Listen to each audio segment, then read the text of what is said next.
Livro A Grande Espera, Eurípides Barçanufo, ditado a Corina Novellino. Capítulo 19. A primeira lição de astronomia. Quando Lisandro se perdera nas curvas do caminho poeirento, toda a comunidade reunida na praça dissolvera em pequenos grupos, dentro de silencioso respeito. Marcos surpreendia-se por conservar o coração sereno, quase alegre. Pensara tanto na amargura da separação e tudo ocorreu sem aflições. Saíram todos para os respectivos campos de trabalho, quando o sol anunciava a hora terceira. Na cerâmica, Marcos observara pormenores que lhe passaram despercebidos no dia anterior. Verificara em silêncio que Demétrios era exímio desenhista. Os vasos que ornamentava com motivos gregos eram lindíssimos, sobressaindo-se os desenhos na lisura brilhante da argila bem trabalhada. As bases das miniaturas de colunas também eram dignas de nota. O rapazinho empenhava-se, atento nas medidas convencionadas que surgiram em proporções diminuídas naqueles ensaios de escultura. Marcos compreendera que se encontrava frente à artista em latência. Por isso, quebrara o silêncio, indagando de Fábio em voz baixa. Por que Demétrio não torna um professor de escultura? Vê-se que ele é uma vocação inconteste. Fábio atendera, sem levantar os olhos do vaso que modelava. Nossos instrutores visitam-nos uma vez por quinzena. Orientam-nos amplamente sobre todos os problemas inerentes ao nosso ramo de trabalho. Deixam-nos, após operar sozinhos, entregando-nos a direção de tudo. Cada semana, um de nós supervisiona o serviço, guardando de memória o relatório de todas as ocorrências para ser narrado ao instrutor. E tudo sai direitinho? Indagou Marcos curioso. Do mesmo modo, como se o instrutor estivesse presente. Todos se esforçam por corresponder à confiança penhorada pelos mais experientes, atendeu Fábio. Naquele segundo dia de contato com a cerâmica, iniciara a pequena tarefa de adaptação sob o fraterno olhar de Fábio. Dera começo a uma ânfora, buscando atender com o máximo de boa vontade à obrigação nova. Era a primeira vez que lhe davam alguma coisa para fazer. Os músculos da mão fina não lhe obedeciam com presteza. Vezes inúmeras destruíra o serviço já pronto para recomeçá-lo outras tantas. Afinal, o vaso assumira aspecto mais interessante e o menino respirou mais aliviado.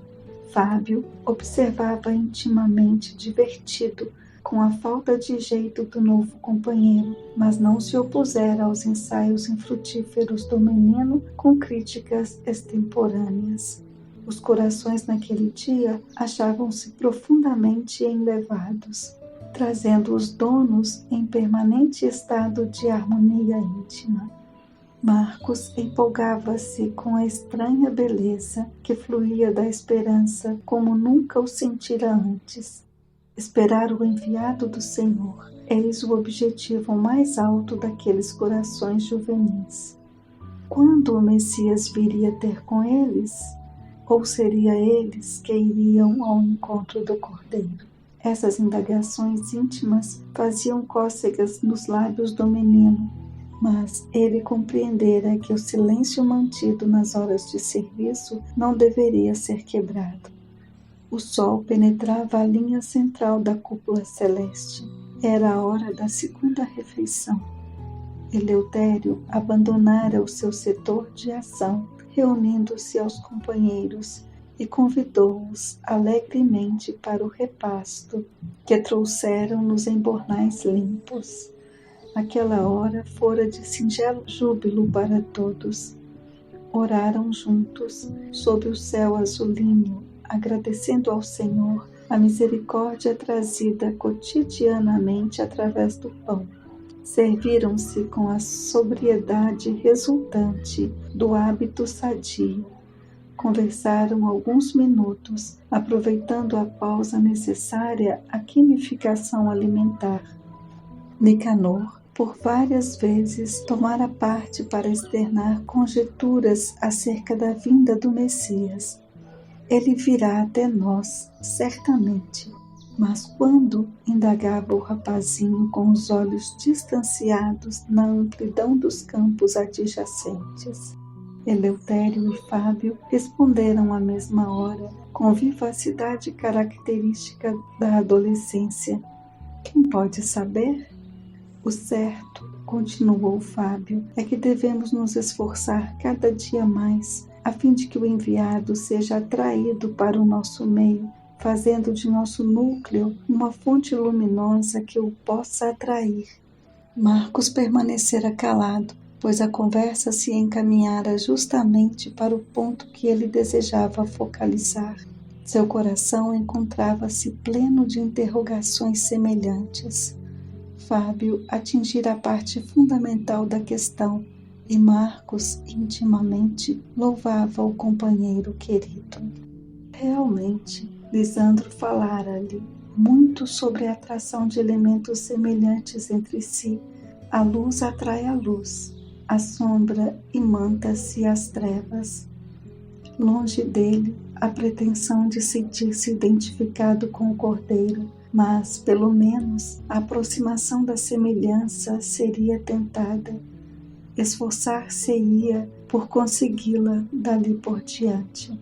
Seria bom companheiro, e tudo faria por atingir a perfeição nas tarefas diuturnas. Fábio levantara-se no que fora secundado pelos jovens, retomando ao trabalho interrompido.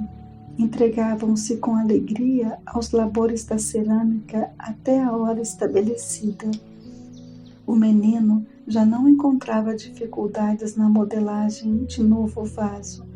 Achava-se inteiramente satisfeito com os gestos de aprovação que Fábio lhe endereçava de quando em quando.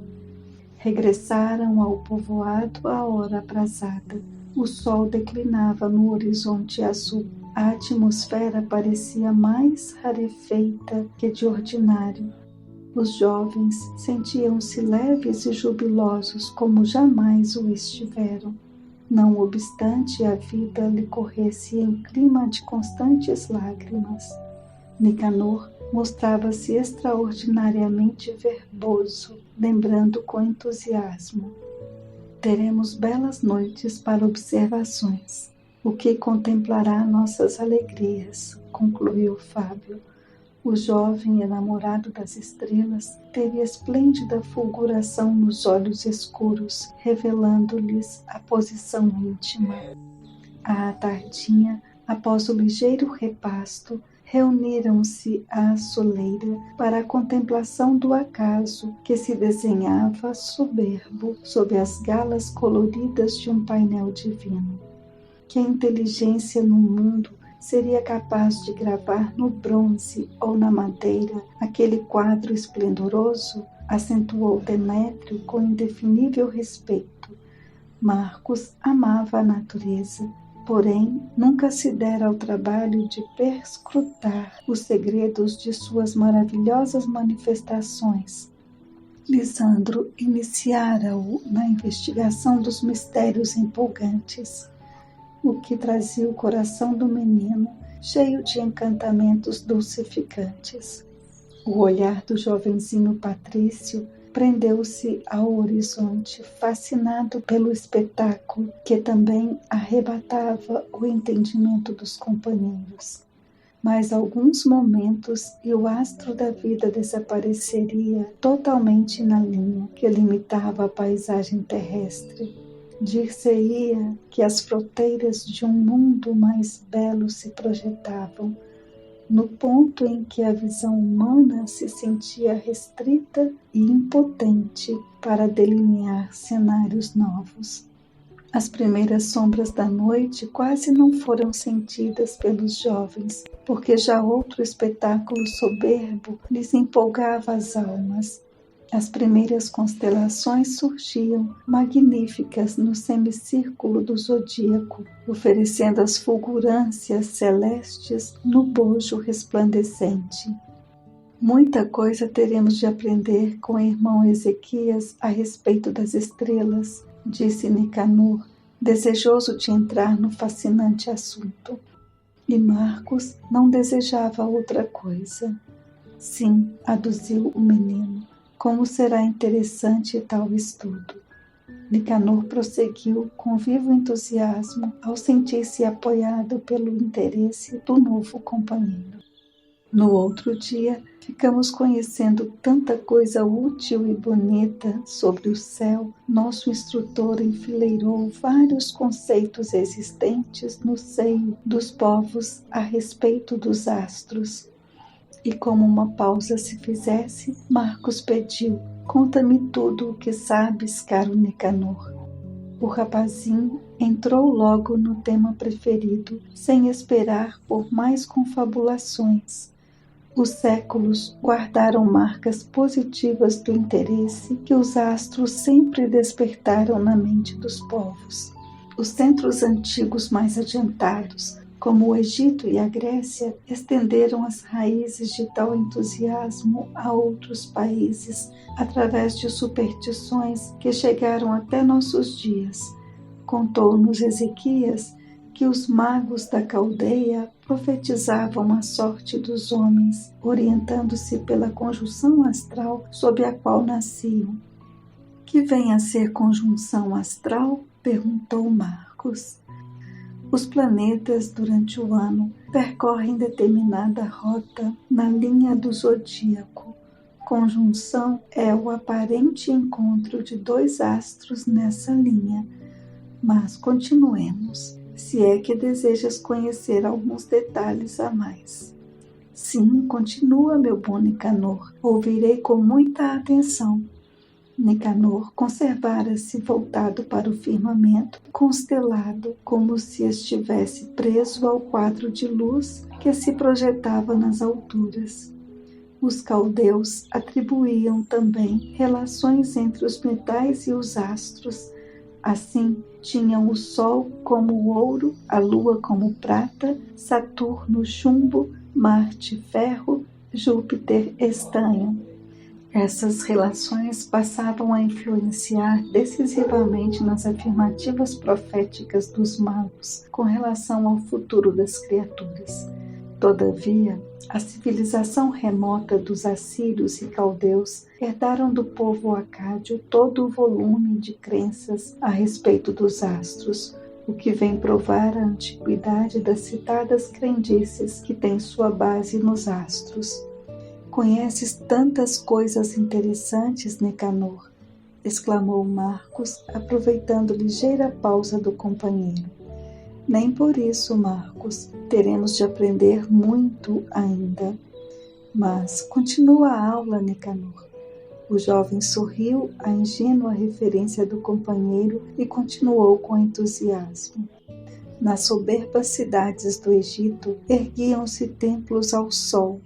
Os sacerdotes adoravam o número sagrado dos astros superiores e as 7 chaves do livro do destino, e liam no firmamento a sorte das nações e dos indivíduos, através dos 7 sinais representados pelo Sol e a Lua, bem como os 5 planetas divinos. Os sacerdotes punham-se de rastros durante a adoração. O templo era levantado de preferência em elevações distantes e solitárias. Os terraços da casa sagrada abrangiam horizontes longínquos, de onde fluíam suaves emanações atmosféricas. Esses traços eram verdadeiros observatórios, onde o sacerdote astrólogo se entregava a mudas interrogações ao firmamento tocado de vida e de luzes. O Sol era um viajante sideral, cujo itinerário abrangia 12 estações. O templo representava uma delas, e cada planeta um domicílio e um império em cada paragem. O mago lia a vontade dos deuses nas 24 estrelas das constelações. Em cada estrela residia um juiz do tribunal celeste para orientar os sacerdotes sobre os destinos humanos. Que bom para o povo daquela época poder ler o próprio destino no grande livro sideral, não é? Observou Marcos. Mas nem todos podiam conhecer a ciência dos astros. Era a ciência privativa dos magos, escondida nos textos da Bíblia Acádia. Os segredos dos sacerdotes eram transmitidos de pais a filhos e dali não passavam. E como se conhecem hoje essas coisas? Perguntou Marcos. Foram gravadas nas tabuletas de Nínive, da grande biblioteca cerâmica do Império de Assurbanipal. Foram traduzidas e decifradas pelos doutores do palácio do grande imperador. Daí deram um pulo sobre os séculos e chegaram até nós. Há muita gente ainda que acredita na influência dos astros, não? Muita gente? Muitos povos ainda baseiam princípios religiosos nos astros. A ciência adivinhatória parece transporar ainda as fronteiras de muitos séculos, aduziu Nicanor. Demétrio, que até então não expendera uma só nota de presença, observou. Para as massas, os essênios se mostram detentores de tal ciência, mas privativamente outros conhecimentos mais avançados sobre os astros fundamentam a astronomia. Muito certo, concordou Nicanor. E nós já principiamos a receber as primeiras lições sobre o assunto. E até quando a ciência adivinhatória se baseará nos astros?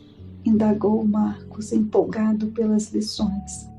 Também eu fiz essa pergunta a Ezequias, e ele se prontificou a elucidar-me com a seguinte afirmativa: quando o mundo puder substituir a crendice pela ciência positiva. A resposta de Fábio suscitara novos comentários por parte dos jovens. Dessa vez, Eleutério quem observou. Nossos maiores, os anciãos, dedicam toda a sua existência ao estudo destes e de outros assuntos de importância. Eles os consideram necessário à santificação. Nicanor acrescentou, e teremos de percorrer todo esse caminho de luz que os anciãos nos apontam, dedicando-nos inteiramente ao aprendizado. O ciclo completo exige 49 anos de estudo e aplicação. Cada etapa de aprendizado representa um sétimo da jornada. Nicanor interrompera sua exposição para contemplar um grupo magnífico que se projetava no zênite, exclamando: vê que maravilhoso conjunto de astros! Sua luz nos chega e nos arrebata. Aquelas lições caíram no coração de Marcos como uma estrela de novas esperanças. Ao receber bênçãos de repouso, a alma do menino guardava o anseio nobre de tornar-se um bom companheiro, procurando atender sempre ao trabalho diuturno no povoado.